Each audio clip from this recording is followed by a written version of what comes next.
Hanshi Kiewa. Hello, how are you all? Welcome to Homelands on CFCR Radio 90.5 FM in Saskatoon, Homelands of the Métis and Treaty 6 territory. This is your favorite auntie, Andrea Letting Cashoon. Call me Auntie Andy if you like, and I'll be your host over this next hour. And with us we have David Fineday. David has been a tireless advocate for the homeless, the addicted, the 60 Scoop survivors, and he's a direct descendant of Chief Fineday. And he's going to be updating us on a few things in the city. Of course, as it's getting colder, we're more concerned about the people who are unhoused. David has his own story and battling, the powers that be. And we look forward to updating you on everything that's happened. So, David, welcome to the show. Howdy, David Fineday, Sweetgrass First Nations, Treaty 6 Territory, Turtle Island. Glad to be back here again. Went through a few difficulties since I was last on here. Well, first thing is that I lost my brother. He was my closest brother. And he had a massive heart attack and there was no pain or anything. It just went but I got to take him back home to Sweetgrass. Got to sit with him and talk with a lot of relatives. We put him away in a traditional way, which he wanted. He wasn't a fancy guy. He just wore plain clothes yeah.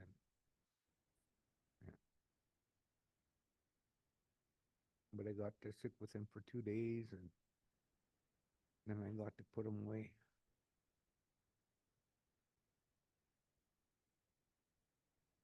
We couldn't, um, how do you say that? Elders are leaving us. Many elders are leaving us. And I'm glad that they're passing their ways down to the young people. It was really good. It was all good, the ceremony, everything. But as the elders said, we're losing our language. And it was said all in English. Probably 85% of it was said in English. There was two people that stood up and talked Cree. That's the thing. We lost everything. How can we bring it back? That's one thing now I'm going to really focus on and say, hey, we need our language back.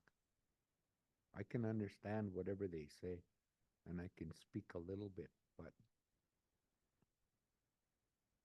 there's kids out there, younger generations that don't even know what's happening, don't even know. They just hear the language. They just hear somebody talking. They don't understand it or anything.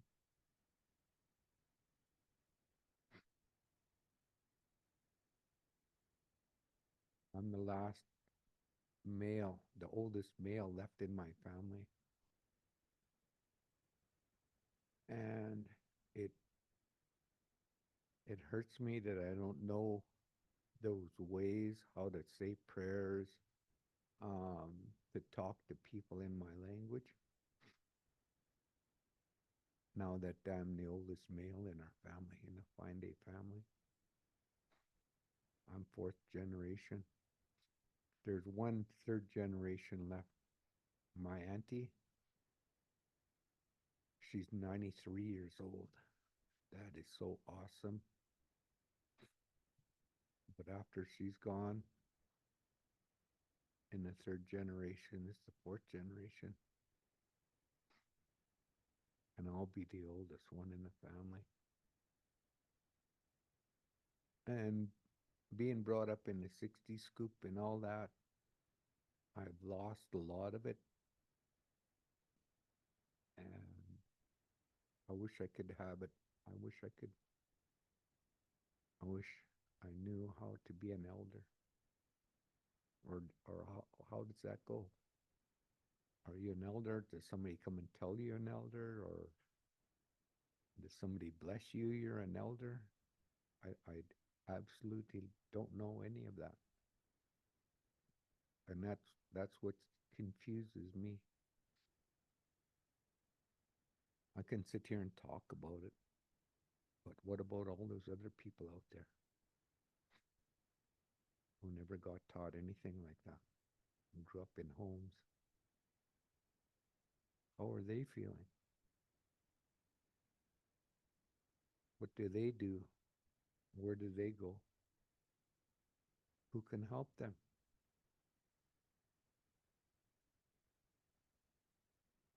There's elders in the city here.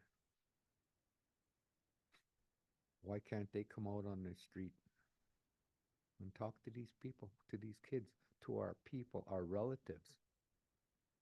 Why can't they come out there and smudge with them and talk to them? We don't need psychiatrists. $600, $500 psychiatrists. We don't need that. We need elders just to sit there and listen to our stories. And if you've been there, you've done that, then you can help people. Psychiatrists get paid so much money. Well, how do you feel? What do you think? Those are $200, $300 questions, which people out there, homeless people, don't understand. They think that's digging into their personal business, and they won't answer. They'll get mad and they'll walk away. They'll swear at you. If it was an elder out there, they wouldn't do that. They'd say, oh, yes. They might walk away. They might have a cigarette to give that elder. They might just sit down and say, can you help me? Can I tell you something? Can we talk? It's hard to reach out and ask for things like that when you've been torn down and thrown around and told to get out of here, and so you don't want to experience that no more. So you don't ask questions. You don't go to anybody.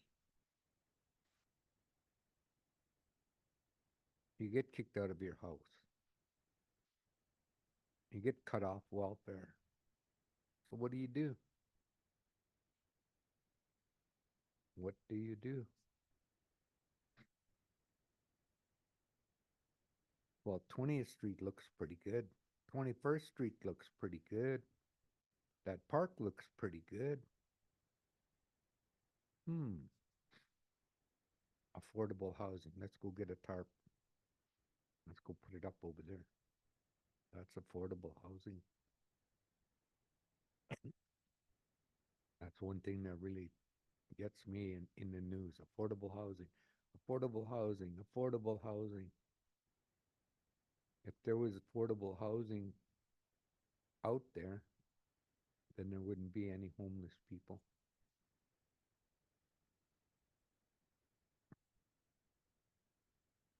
Who out there can afford 100,000, 200,000,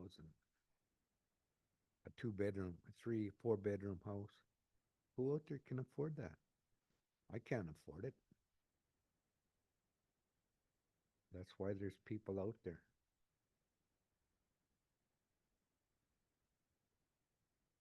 Everybody's jobs, their their wages go up, everything. They get allowances, they get all that stuff. What do we get out on the street?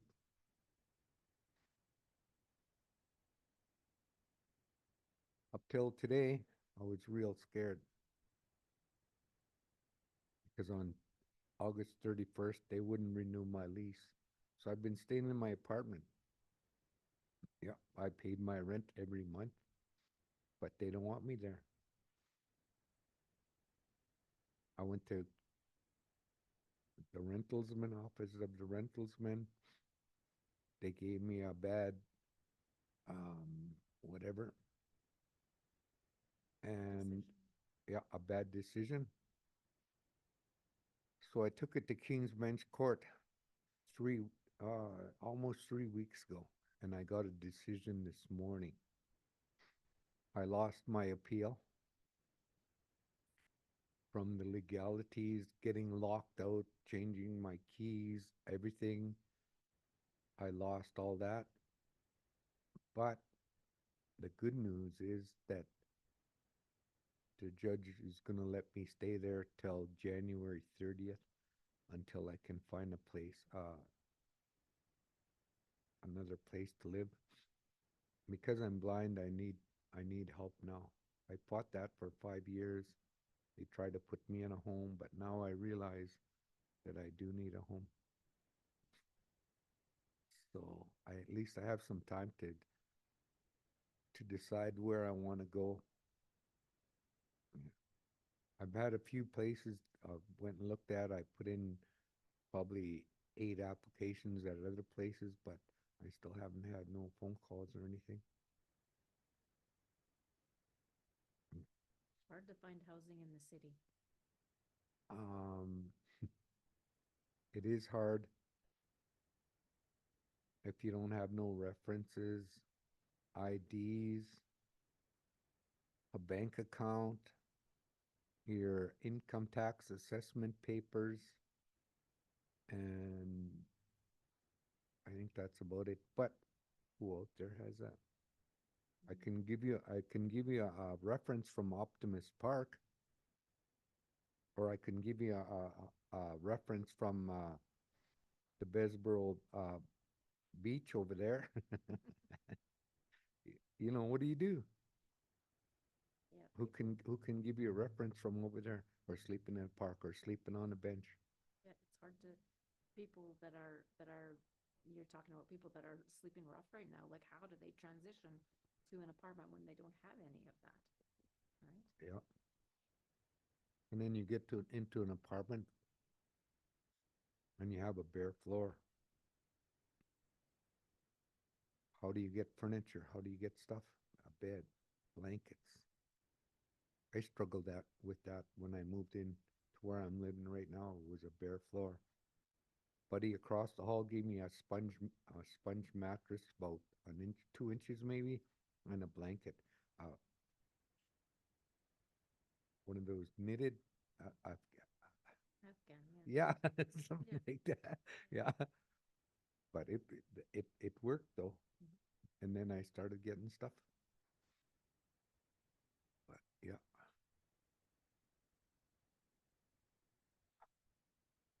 still feel rough about losing my brother. But at least I got to take him home and be with him. Like I said, there's no elders. Well, there are elders out there, but they're they're not in good health. But I had we had people in our family, the younger generation, that be or the fifth generation. Two of my nephews stepped up and talked all the time, and I couldn't believe it. I was so proud of them.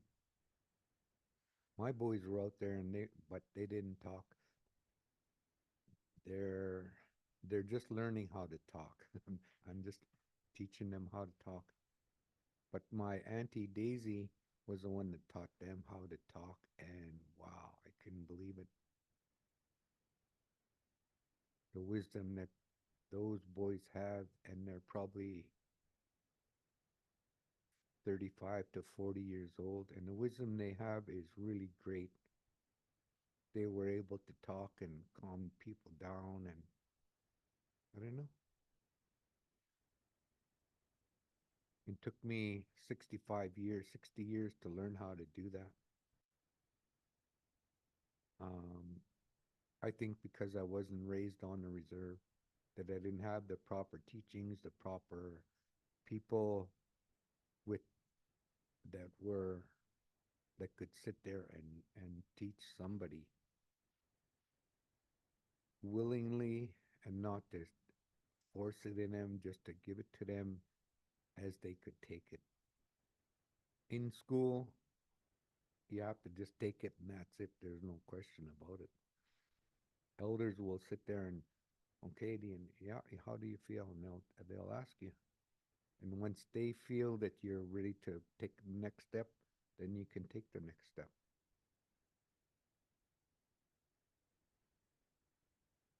I I hear this. I can feel it. I wish I was there to be part of that so that I could be able to talk and be an elder and pray and sing and like they do. I still pray and I smudge. I don't know how to sing, but whatever I can do, I'll be there for people always.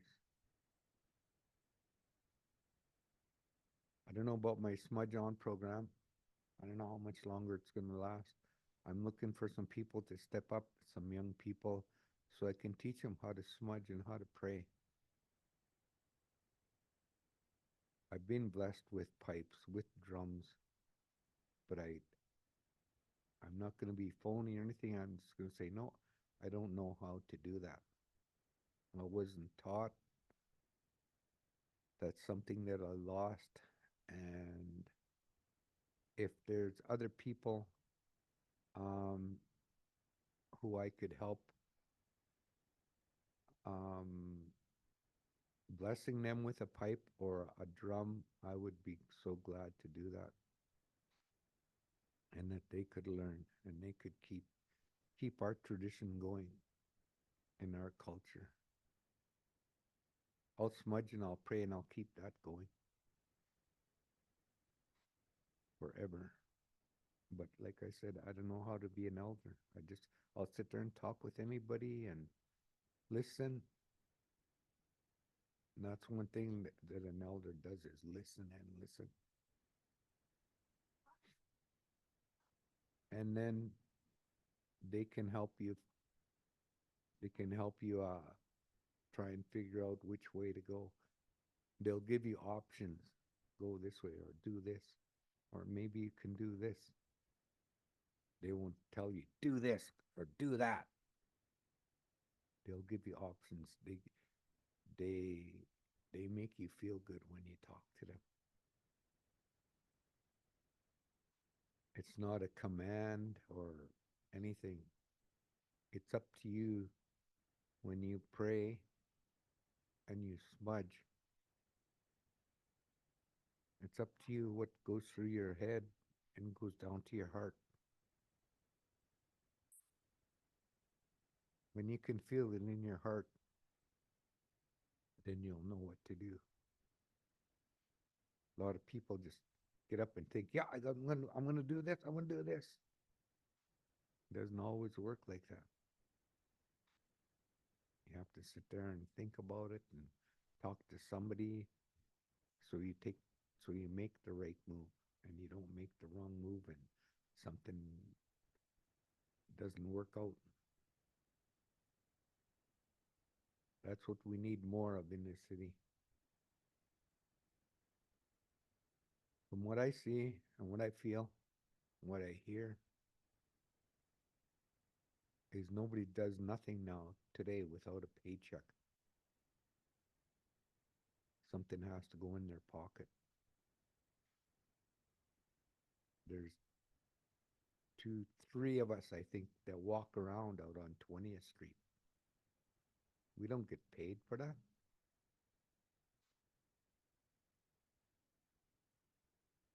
We go out and listen. And we hear the people talking. and we see what they need, what they want. And yet they have these big meetings, homeless meetings, council meetings.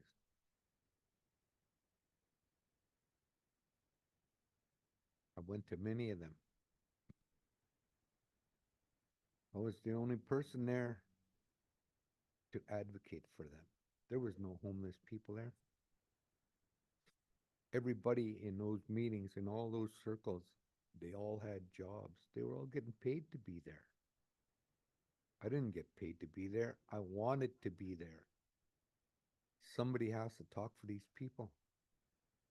And if they were really interested in it, maybe there would be 10 homeless people there to tell them the truth instead of them just saying what they want to say. Oh, they're addicts. Oh, they're drunks. We can't help them. Probably 60% of those people out there are looking for help. They want to go to treatment. They want to get out of their addictions. But, but, but, everything's always filled up. No, we don't have time. Make an appointment next week. Oh, no, we can't. We have a waiting list for 6 months. But no. By then, waiting that long, that I've known some that aren't here now.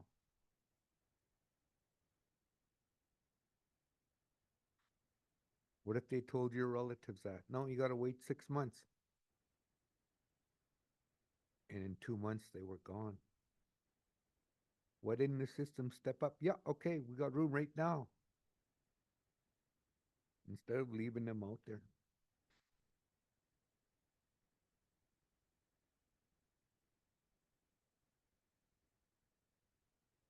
There's so much money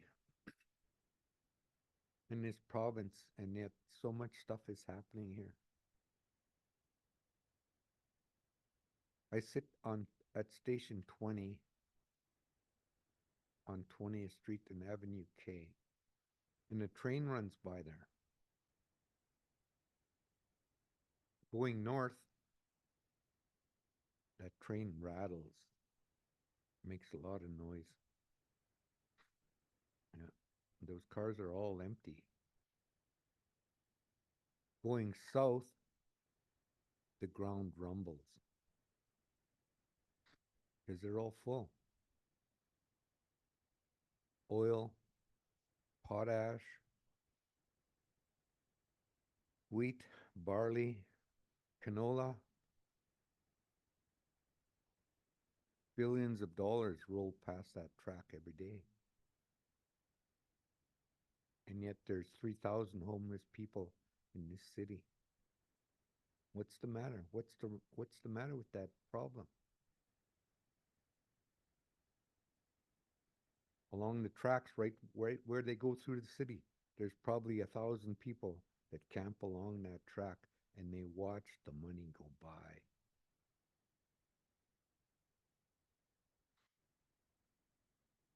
Treaty 6 territory is being raped for all its minerals, oils, everything. And we don't see nothing out of it. And every day there's more and more homeless people. How can we make a change of that? Who can make a change of that? I'd like to know. Because I'd step up right now and say, okay, let's make that change. Everybody's scared to stand up and say something. I know that. Because when I worked, I was told, you can't talk like that, David, or else you're gonna get fired. So I quit going to meetings. I quit talking like I'm talking. For 10 years. Now I'm retired. Now I can say all those things. I've seen it all.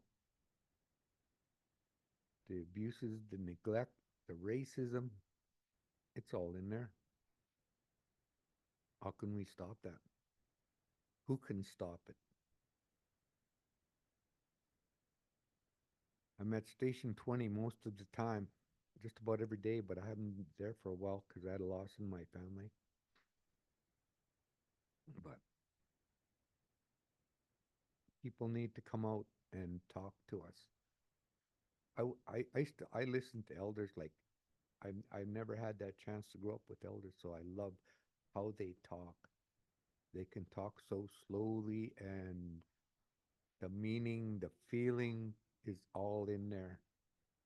And that's what we need to feel, especially coming out of the system, uh, coming out of social services, coming out of correctional centers, YO, young offenders. They need to hear people like that talking to them, to slow them down, to make them feel like they're alive instead of always getting on their case. Don't do this, don't do that. Well, come sit down. Let's talk. How do you feel? Tell me your story.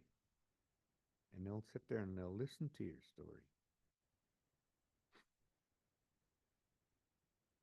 A lot of them have grown up like we did. And as a young person, you don't understand that. A lot of them have went through what we've gone through. Lots of them. All our stories are different. They're the same, but they're different. And maybe one elder won't be able to help you, but what about the next elder? Don't give up on elders, because you'll find one that you'll cry. You'll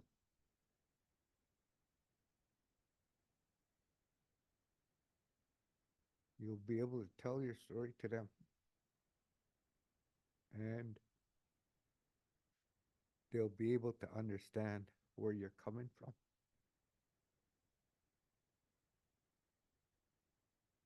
Then with any luck, they'll be able to help you. Well, maybe do this. Maybe do this, or go talk to this other person over there. Maybe you should write it down on paper, and maybe you should publish it. Maybe you should put it out in the public's eye. Lots of people are doing that now. And they're coming out and they're telling their story, what happened to them. That's why I'm here. I'm talking because I'm healing. This is a healing journey for me. And the more I talk, the better I feel. I still get tears in my eyes. I still cry. When I was younger, I was telling them, no, men don't cry. And then an elder told me, yeah, everybody cries. But when you cry, always have water around and have a big drink of water after you cry. Because you have to fill up those teardrops what you cried out. That's great advice. We'll just Eh, take a quick break and we will be back after these commercial breaks. Thank you, David Fineday. You're on CFCR, so don't turn that dial. Sorry about that. Oh, that's okay. Oh, how does that sound? Good? It sounded really good. Yeah. Can I talk about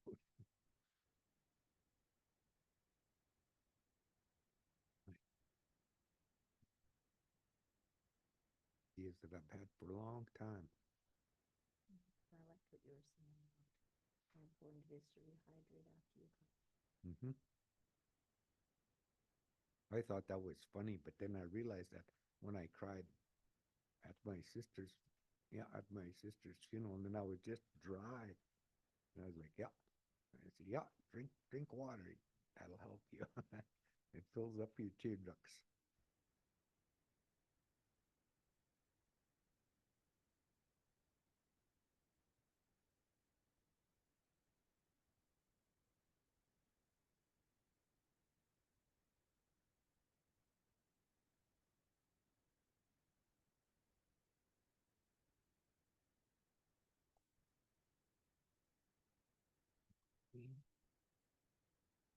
it's after 4.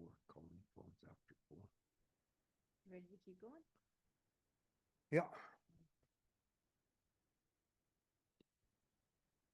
Welcome back to Homelands on CFCR 90.5 FM in Saskatoon, Homelands of the Métis and Treaty 6 territory. You're with Andrea Letting, Auntie Andy Dishnu Kashoon, your favorite auntie, and David Fineday, who's been sharing a bit about, losing his brother, the whole experience of homelessness and his own journey through that. He was given an eviction notice August 31st. He went to the office of the tenancy and disputed it there, and then he went on to King's Bench and he just got his decision today that he has till January 30th to find a new home. And he's just talking about, all kinds of experiences and his own perspective there. So, David, what else would you like to share with us? Oh. About things that you're not taught in foster homes or in care or anywhere. I was in the 60 scoop. I was taken away and I had a roof over my head. I had 3 squares a day. But there was obstacles, I guess you could say, in the way, or obstacles that should have been in a way that weren't. Um, where a lot of our relatives are lost today because they weren't taught the right way, or they weren't taught anything. They were just get out, go to bed, go and eat. They weren't shown how to keep a house clean, how to do laundry, how to cook. They weren't shown how to get along with other kids, with the neighbors. When you're not shown all of that, all you're shown is negativity. What else do they know?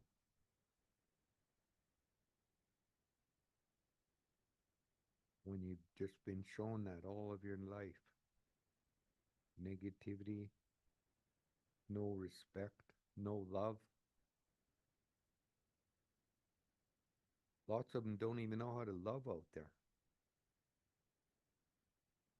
Get out of here. What do you want? You hear them. They're starting to know me out there. And I walk out there and I get hugs, handshakes. Howdy, David. Hi, David. I'm trying to bring that back to our circle.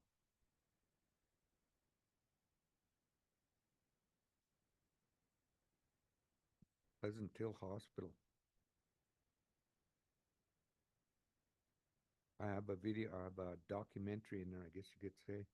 It's called Bringing Back the Circle. How do we bring back what we lost?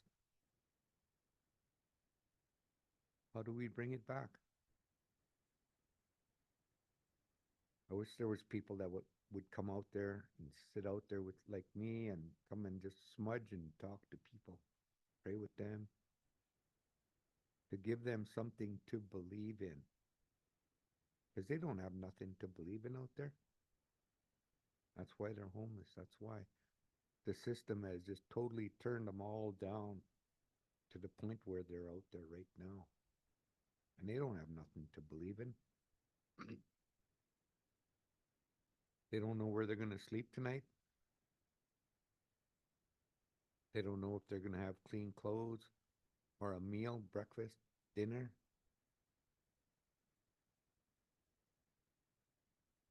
What do you do?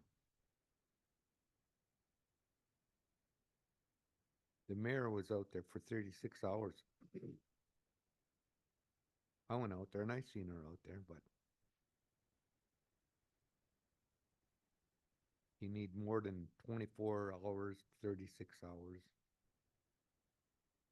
Like I said, I challenge anybody to come out there. Come and see how it's like. See how many days you can make it out there. Not 1 day, 2 days. How many days can you live out there with nothing? Maybe you're able to get a blanket, you're able to get a coat and some socks, maybe a sandwich here and there. But what do you do? Honestly, I want people to come out there and to face the real challenge of how it is. Nobody out there has a bank account or an inheritance or a job. They don't have nothing out there. People have to realize that. And they talk about affordable housing. When you have nothing, how can you afford anything? How can you even think about it? I think about it because I have a pension. And I want to leave something for my kids. Yeah. It's like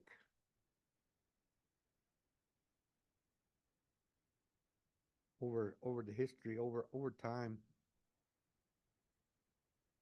people have come to America and they have made their own living, their own whatever. We were here a long time ago. We were already had our own living, our own lives, everything. We didn't have money, we had food, we had whatever we needed. And we lived in circles. It's like today we can't do that. We've lost our circles. We've lost all of that. How can we get it back? I go to city council, I go to the association meetings in Pleasant Hill, and that's what I say. How can we get it back? They want this homelessness to disappear. How can you make 3,000 people disappear? Poof! And if they do disappear, where are they going to reappear? Okay? Is there room for them? In one place, 10 places? Will those places be adequate for them? For the needs, what they need? We can't go out and kill buffalo anymore. We can't cut up meat. We can't put it away. We can't harvest berries no more. Herbs, medicines. That's what our lives were made of a long time ago. And now we can't even do that. We can't even show our kids that. I was shown a little bit of it. I wish I knew more. But I show my kids what I know. And hopefully, well, no. When my kids were young, and they used to come home and they used to have colds, they'd be, I'd say, oh, here's some rat root. Here's some tea, or I'd make them chew the root straight, eh? And it's a real bitter root. My kids were to the point where they wouldn't cough or they'd pretend they weren't sick. But their friends would come over and they'd cough and I'd say, oh, come here. No, don't cough. My dad's going to give you root. And the funny thing is, today they come and ask me for root for their kids. So that's one good thing to keep them healthy. But there's there's learnings like that that need to be brought back to our people. A lot of people come to my house and they never heard about rat root weakest, and I introduce them to it, and man, they go straight to twigs and squirrels and they go get some. Yeah. But there's a lot of things like that that we weren't taught about smudging, about praying, about going to a Sundance, a chicken dance, a horse dance, that that knowledge needs to be brought back to our young people. I'm glad that my kids are slowly learning that. My youngest son, he's really into traditional things. My oldest son, he's still skeptical. Dad, how come they do that? Dad, what are they doing? Yeah, but he's starting to come around. Yeah. My kids tell all their friends, go talk to my dad. I'm glad they do that because a lot of those kids don't have no guidance, no nothing out there. That's why they're out there wandering around. Had kids come up to me who are addicted to crystal meth, just messed right up, come crying to me. Yeah, well, come on. Look at, I grew you guys up. I said, look at, I taught you guys. Be tough. You guys got it right in your heart. You think you can't do it, but your heart will make you do it. Today, those people, those kids come to me, say, thank you, David. There's probably about 10 of them that that have come to me crying, but that's good. Anybody else would have cost them $10,000, some psychiatrist or whatever. I don't know. Like, give me a cigarette and let's talk. Hmm. If they really meant it, it wouldn't be in their pocket. It would be a cigarette, whatever, a gift. And if they accepted it, then you could sit down and you could just unload everything. But they could also turn it away, say no, I don't have time, or I don't know. But not too many will do that. They will always say yes, come in, sit down, and you don't have to make an appointment or anything. Just let's talk. If that's time when it has to come out of you, then that's the time. You can't put it off till next week. No, make an appointment for next week, then we'll talk. By then your attitude's totally different. Or you're so mixed up that you don't want to talk. It's not easy to how do you say it? Make an appointment for another day when you feel like that right now. You won't feel the same way in 2 weeks or next week or tomorrow or whenever. You need to get that out of you right now. Yeah. Not there's a waiting list. You got to wait. You got to make an appointment. So what do? You can't get an appointment for, or can't get a house. You can't talk to anybody. You can't eat. You can't shower. There's no bathrooms. What do?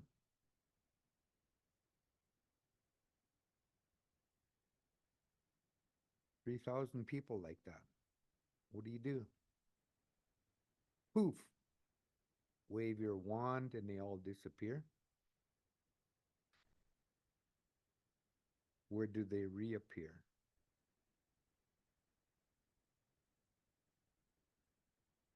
What's going to be available for them for counseling, for rehabilitation, for addictions? They have to think about all that too. The people with disabilities, in wheelchairs, in walkers, the kids out there, even even pregnant women out there, homeless, elders out there, 65 plus.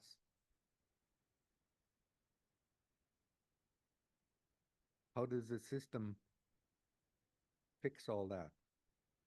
They put us in that situation. Like I said, it's not our fault. It's not our fault we are where we are. I have to tell everybody that. Everybody freaks out. I say, it's not your fault. It's the system's fault. They're the ones that put us here. They're the ones that made us homeless. They're the ones that took the buffalo away, took our teepees away, took us away from our families. Why? They think that they could give us a better life?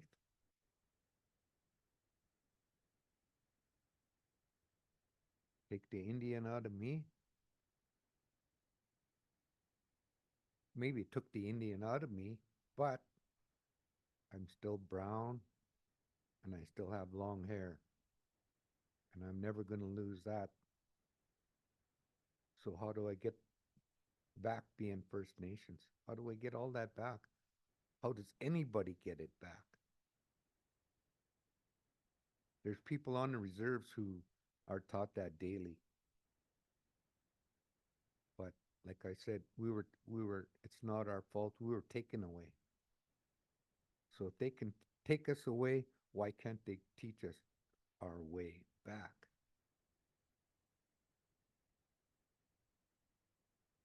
I wish they could bring back many, many buffalo herds, millions and millions of buffalo herds that ran North America. We're in Saskatoon. I don't know if you know where North Battleford is. It's like about 90 miles from here. But that would be one buffalo herd. How many would that be? 100,000 buffalo? So what if you went and killed 50 buffalo and made 5 new teepees and had more meat for the year for your family? Food. What do we do now? There's nothing out there. That's why there's homeless people out there. You go out and kill a cow and you get charged for whatever. There's charges for doing stuff like that. No, you can't go out and kill anything and eat it whenever you want. You can't go across that road or you can't go across that fence. And yet this is Treaty 6 territory. Why did they put up those fences? The roads are okay, but fences are too much. The crops, I guess we need them to eat, but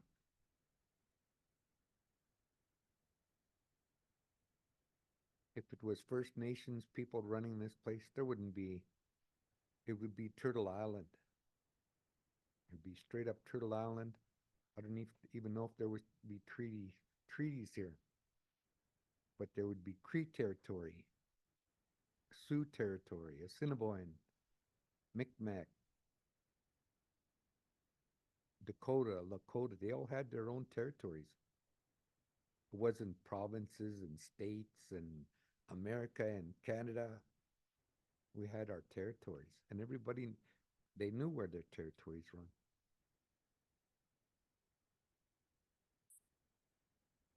And there was wars back in the day. They'd say, "Yeah, we're gonna go onto their land." Yeah, most of it, what I find funny, most of it when they crossed lines like that, warriors would go and uh, find a love, And then they'd cross that line and they'd go pick up their love and they'd come home. Yeah. Maybe that's why a lot of fights started or whatever, but I've heard stories like that where they went across and they just picked up a girlfriend and then they came back. From what I know, that's what my great grandfather did.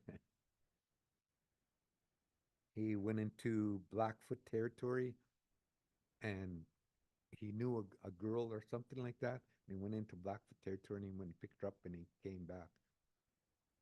Yeah. So I do not know. But that's a good story. But it's the thing, how do how do people evolve into today when they were never taught, when it was never explained to them?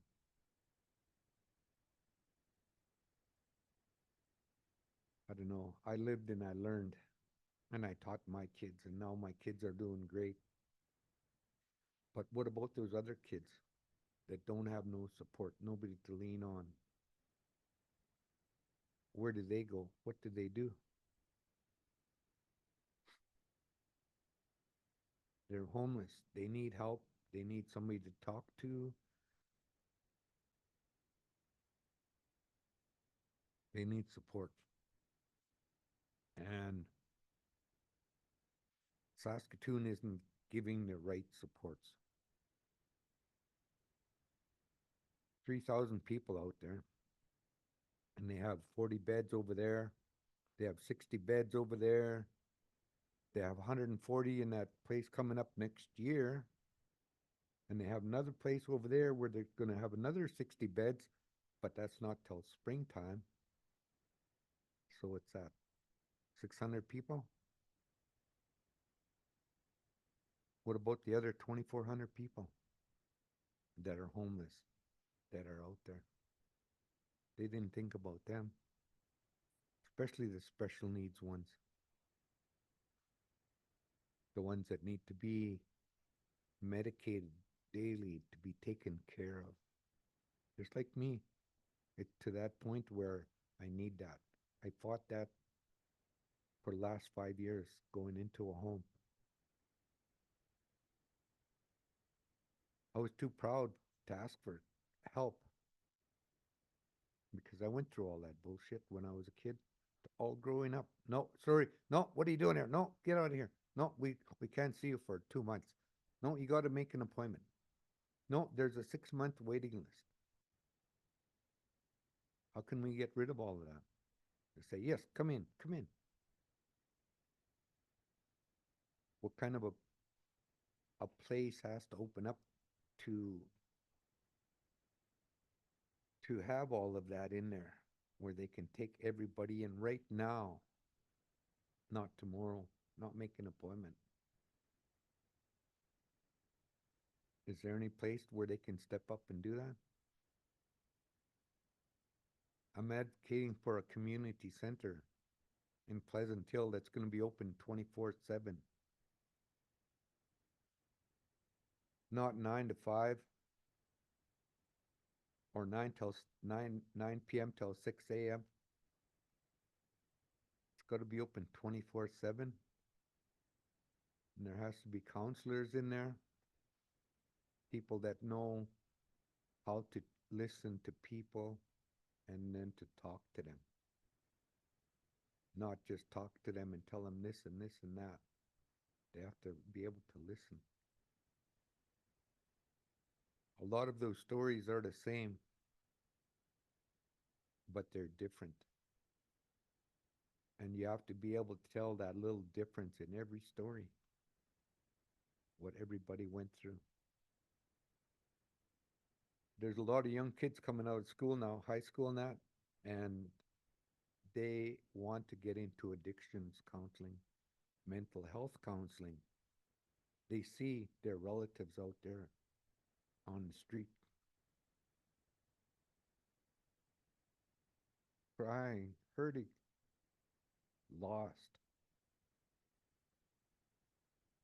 Now they want to go out there and help them. The thing is, once they do get that education and they do get that job, it's not where they want to be. It's not out on the street helping people. It's in an office where they can tell you, no, you can't do that. You can't talk like that.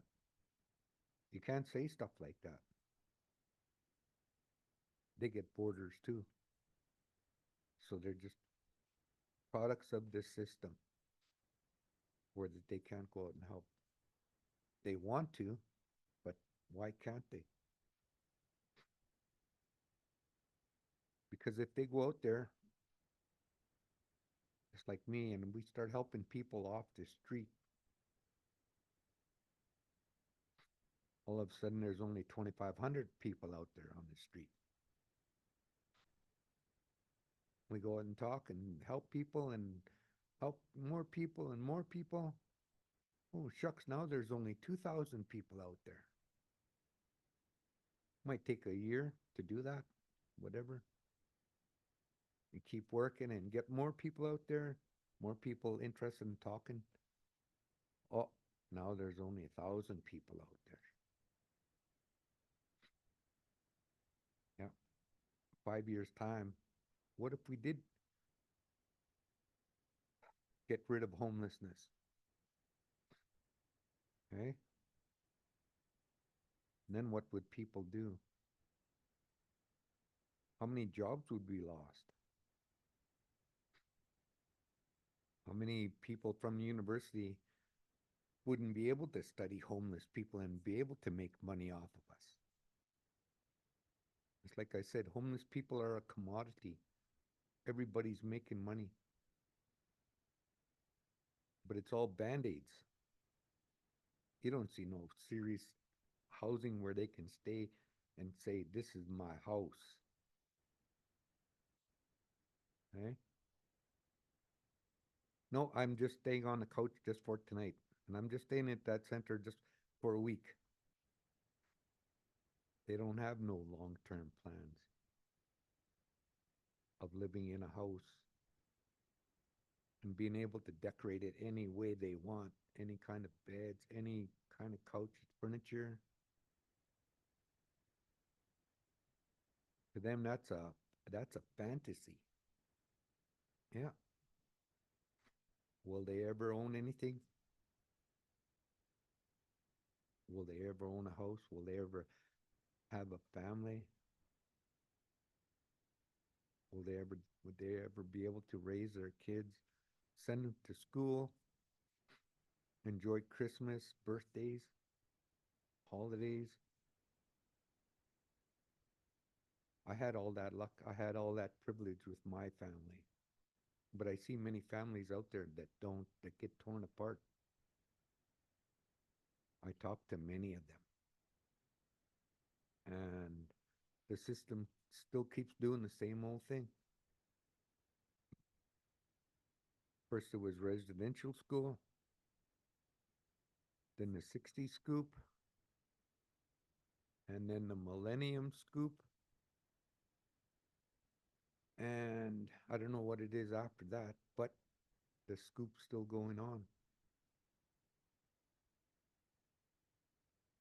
They have to realize that when they scoop them, what are they going to do with them when they let them go? They can't just let them go. Get out of here. They don't have no inheritance, no houses, no jobs, no education. But just get lost. Get out of here. You're out of here. You're 18. That brings us to the end of Yep. Homelands, our second half hour. Thank you for joining us. Thank you for David Bunt shedding a light on all the issues that contribute to homelessness in this city. And you can catch us on our YouTube channel. And thank you for being part of Homelands on 90.5 FM in Saskatoon, CFCR. Hey, hey.